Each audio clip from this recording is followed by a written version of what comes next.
In today's video, I'm going to teach you how to enter credit cards in QuickBooks.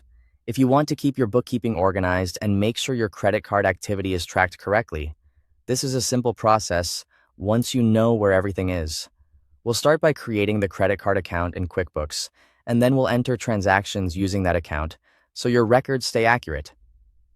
To begin, click the settings icon in the top right corner of QuickBooks.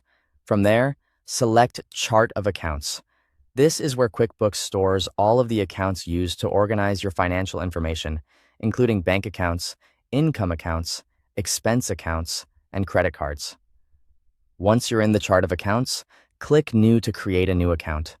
In the Account Setup window, set the account type to credit card.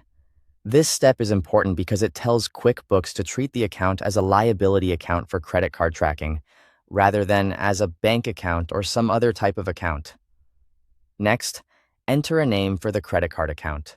Choose a clear name that helps you recognize the card easily, especially if you manage more than one credit card. If needed, you can also enter the opening balance and the start date.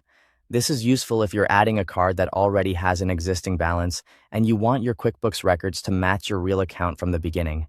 If you're starting fresh, you can leave that blank. After that, click Save and Close. Your credit card account is now set up and ready to use. Now it's time to enter credit card activity. Click +New to create a new transaction. Depending on what you need to record, select Expense, Check, or Credit Card Credit.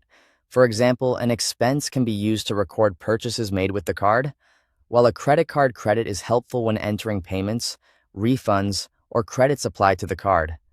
When the transaction form opens, choose the credit card account you just created. This makes sure the transaction is linked to the correct card. Then enter the transaction details, including the payee, amount, date, category, and any other information needed to keep the record complete and accurate. Taking an extra moment here helps make reporting and reconciliation much easier later on. Once everything looks correct, click Save and Close.